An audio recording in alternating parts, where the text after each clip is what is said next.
जय श्री राधे कृष्णा साथियों, मैं वी कृष्णा ज्ञान सहारा चैनल में आपका स्वागत करती हूँ। कैसे हैं आप?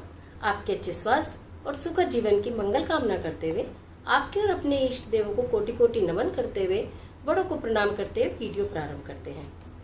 क्यों नहीं की जाती है रविवार के दिन तुलसी की पूजा?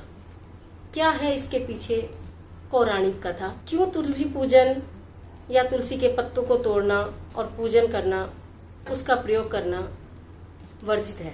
इसी विषय पर यह वीडियो आपके लिए लेकर आए हैं। वीडियो प्रारंभ करते हैं, लेकिन उससे पहले यदि अभी तक आपने चैनल को सब्सक्राइब नहीं किया है तो चैनल को सब्सक्राइब कर दीजिएगा। बेल आइकन का बटन दबाना ना भूलिएगा, जिससे आने वाली वीडियो का नोटिफिकेशन आपको मिले सबसे पहले। चलिए सबसे पहले प्रारंभ करते हैं कि आखिर क्या ऐसा कारण है कि इस रविवार के दिन तुलसी पूजन नहीं किया जाता है। साथियों, इसके पीछे दो मत हैं। पहला मत यह है कि तुलसी जी, जिनका नाम वृंदा था, वो एक असुर जालंधर की पत्नी थी। तुलसी जी बेहद पतिव्रता और तपोबल वाली स्त्री थी और उन्हीं के बल से जालंधर ने धरती, पाताल और सभी देवताओं को हरा रखा था। उसका आतंक किसी भी तरह कम ही नहीं हो रहा था। देवताओं ने परेशान होकर श्री हरि विष्णु जी से प्रार्थना की कि वो इसके लिए कुछ अवश्य करें, जिससे कि उसका आतंक कम हो या जालंधर का वध करें। श्री हरि विष्णु ने जन कल्याण के लिए सभी देवताओं की बात मान ली। जो वृंदा थी, उसका उस समय एक अनुष्ठान, एक पूजन चल रहा था, जो कि पूरा होना था। उसका आखिरी दिन था, अंतिम दिन था। अगर वो अनुष्ठान पूरा हो जाता तो जालंधर जो था वो अमर हो जाता। फिर उसे कोई भी पृथ्वीलोक पर कहीं भी कोई उसको हरा नहीं सकता था, मार नहीं सकता था। श्री हरि विष्णु ने उसी दिन जाकर वृंदा के पास जाकर उसका पतिव्रत धर्म नष्ट किया और जालंधर का वध कर दिया। कहा जाता है कि उस दिन रविवार का दिन था, तो उसी दिन माता तुलसी शोकाकुल रहती हैं, एकांतवास में रहती हैं। इसीलिए उनको रविवार के दिन, जिससे उनके एकांतवास में कोई विघ्न उत्पन्न ना हो, इसलिए उनकी पूजा रविवार के दिन नहीं की जाती है। एक और मत यह है कि जब वृंदा का पतिव्रत धर्म खंडित हो गया और जालंधर का वध हो गया, तो उन्होंने श्री हरि विष्णु भगवान को श्राप दिया।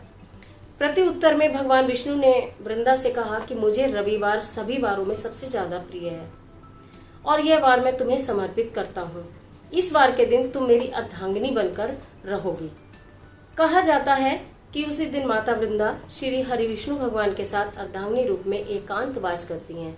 उनके एकांत विचरण में कोई समस्या, कोई व्यवधान उत्पन्न न हो, इसलिए रविवार के दिन तुलसी माता की पूजा नहीं की जाती है। मत कितने भी हों, एक स्थान पर आकर दोनों मत एक हो जाते हैं। कहने का तात्पर्य यह है कि रविवार के दिन तुलसी माता की पूजा नहीं करनी चाहिए, नहीं ही की जाती है। तुलसी माता उस दिन एकांतवास में ही रहती है। ये तो था पौराणिक मत।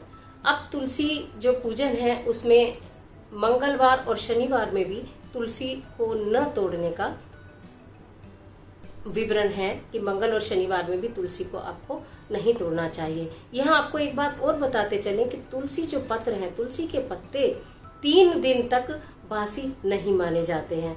तो इसलिए यदि आपको प्रयोग करने हो तो आप तुलसी के पत्ते पहले ही तोड़कर खट्टे करके रख सकते हैं और उन पत्ते को धोकर आप भगवान के ऊपर भी चढ़ा सकते हैं। दूसरी बात यह है कि यदि आपको कोई ऐसा आवश्यक कार्य है कि मंगलवार या शनिवार या रविवार में आपको तुलसी के पत्ते की अत्यंत आवश्यकता है, तो आप नीचे भूमि पर गिरे हुए कोई भी जो पेड़ से पत्ते झड़ जाते हैं, पौधे से पत्ते झड़ जाते हैं, उनको धोकर आप इस्तेमाल कर सकते हैं। लेकिन कृपया तुलसी को रविवार के दिन स्पर्श ना करें। यहाँ पर एक बात ये भी सामने आती है कि अगर हम तुलसी को रविवार के दिन स्पर्श ना करें, सभी पौधों को पानी देते उन्हें पानी ना दें, तो तुलसी माता सूख जाएंगी। ऐसा कदापि नहीं है। तुलसी के पौधे की जड़ बहुत गहरी होती है और आप भी अच्छी तरह जानते हैं कि पौधे में नीचे नमी काफ़ी रहती है। तो यदि आप एक दिन जल नहीं देते हैं तो तुलसी माता को उससे कोई हानि नहीं होगी। तुलसी के पत्तों को कभी भी चबाना भी नहीं चाहिए। तुलसी के पत्तों को सदैव निगल लेना चाहिए। चाहे तो आप मुंह में आप वैसे निगल लें, नहीं तो आप पानी से निगल लें, लेकिन कभी भी तुलसी के पत्तों को आप चबाएं ना। मैं एक बात और बताते चलें कि तुलसी को कभी भी भगवान शंकर पर नहीं चढ़ाया जाता है।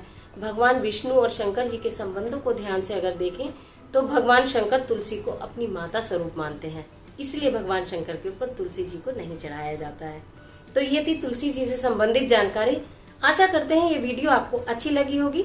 अगर ये वीडियो अच्छी लगी हो तो इसे लाइक कीजिएगा, कमेंट बॉक्स में हर हर महादेव, जय माता दी, ओम नमो भगवते वासुदेवाय, जय बजरंगबली कुछ भी लिखिएगा ज़रूर। मिलते हैं एक नई वीडियो के साथ। ईश्वर आपकी मदद करे।